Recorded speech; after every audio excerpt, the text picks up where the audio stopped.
There are moments in life we wish we could freeze in time. We live them. We live for them. They are intimately personal. They are gladly shared. What is life if we cannot experience these moments of joy, wonder, and happiness? We want people to experience more of life's precious moments.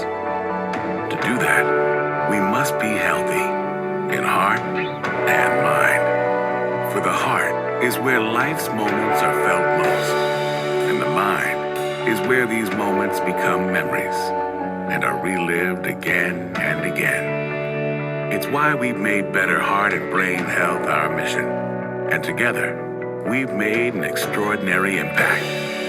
Healthier adults, more active children, stronger survivors. But we are just beginning. Until there's a world free of heart disease and stroke, we'll be there, making a healthier, longer life possible for everyone. You may ask, why do we do what we do? The answer is simple. Because we are the American Heart Association and the American Stroke Association. And life is why.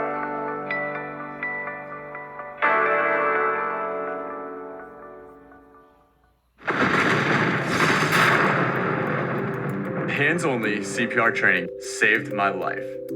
In only a few minutes, someone just like you learned the valuable skill of hands-only CPR. And I am here today because he took the time to stop and learn. 3 days after Matt learned hands-only CPR, I was on my college campus walking in a parking lot where I was struck by lightning. I went into cardiac arrest. I don't remember anything about the event. I just know I woke up in the hospital. I'll never forget that day. I walked up to a crowd of people and no one knew what to do. I found out later that people don't often perform CPR because they're afraid or don't know what to do. Someone asked if I knew CPR. Unfortunately, I could say yes. It was a scary scene. Someone else had already called 911, so I put one hand in the center of Sean's chest and put my other hand on top of the first. I pushed down hard and fast until help arrived. My story would have turned out much differently if I did not get immediate hands-only CPR from Matt. A cardiac arrest outside the hospital can occur without warning. I certainly didn't think it would ever happen to me. But I'm so grateful the American Heart Association is making life-saving education like this available to the public. Take a few minutes to learn now. You could make a difference and save the life of a stranger or someone you love.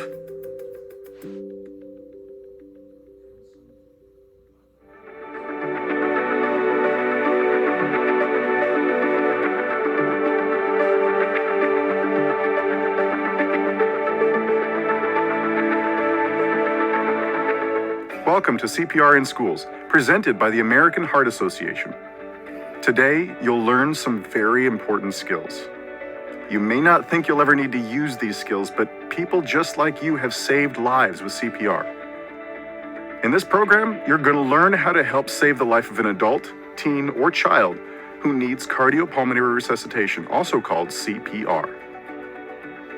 Cardio means heart, and pulmonary means lungs. Cardiopulmonary resuscitation can help a person whose heart has stopped beating and pumping blood. Giving CPR and using an AED can double or triple the chance of survival for a person in cardiac arrest. AED stands for Automated External Defibrillator. If one is nearby, you should use it in combination with CPR. Now, the first method you're going to learn is called hands-only CPR because you don't have to give breaths. All you have to do is give compressions by pushing hard and fast in the center of the chest on the breastbone. After you've learned hands-only CPR, you'll have the option of learning CPR with breaths and choking relief for adults and children.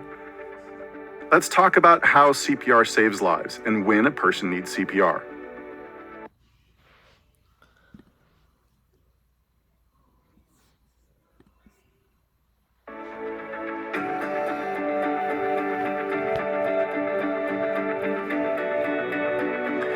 Picture yourself giving someone CPR. The person is lying on the ground in front of you, and you're pushing hard and fast in the center of this person's chest. What is CPR doing to the body to help keep the person alive? Try to visualize how CPR is helping save this person's life. When you give compressions during CPR, you're acting like the heart, helping to push oxygen-rich blood to the brain and the rest of the body. This can help someone survive when his or her heart stops beating. You've probably heard the terms heart attack and cardiac arrest before. You might think a heart attack and cardiac arrest are the same thing, but they are not. There are some very important differences. The major difference between the two is that during a heart attack, the heart is still beating and pumping blood, and the person is still alive. During cardiac arrest, the heart has stopped beating and the person doesn't respond and isn't breathing normally. A heart attack occurs when a clot forms in a blood vessel carrying oxygen-rich blood to the heart muscle. When the heart doesn't get enough oxygen from the blood, the muscle starts to die. A person having a heart attack needs immediate medical treatment. If the blocked vessel isn't reopened quickly, the muscle normally nourished by that vessel begins to die. Typically, during a heart attack, the heart continues to pump blood so the person doesn't need CPR. The longer the person with a heart attack goes without treatment, the greater the possible damage to the heart muscle. Occasionally, the damaged heart muscle triggers an abnormal rhythm that can lead to cardiac arrest. Anytime the heart stops beating, it's called cardiac arrest. Heart attacks aren't the only thing that might cause cardiac arrest. Cardiac arrest can also be caused by problems such as severe injuries, drowning, and drug overdose. When the heart stops beating for any reason, a person needs CPR immediately. You might think cardiac arrest happens only to older adults, but the truth is, cardiac arrest can happen to anyone. It can happen to a high school athlete, a family member of any age, or even a child or infant. It's really scary to see someone in cardiac arrest. But if you phone 911 and start CPR immediately, you can help save that person's life. Don't be afraid of doing something wrong. This video will help you learn what to do so that you can give CPR and help save a life.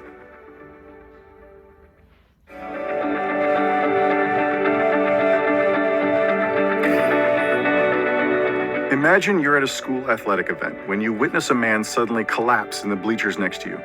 We're going to teach you exactly what to do. The first step is to make sure the scene is safe. Look around you to make sure you aren't in danger. Next, tap the person on the shoulders and shout something like, "Hey, are you okay? Are you okay?" If the person doesn't respond, you need to get some help. Shout to see if anyone is nearby. Say something like, "Help! Somebody help me!" If someone arrives, tell the person to phone 911 now and get an AED if it's nearby. If no one comes to help you, you'll have to phone 911 yourself. If you have a mobile phone with you, phone 911. Use the speaker mode while you talk to the dispatcher so that you can leave both hands free to start CPR immediately. If you don't have a mobile phone, you'll have to leave the person to phone 911 and get an AED yourself.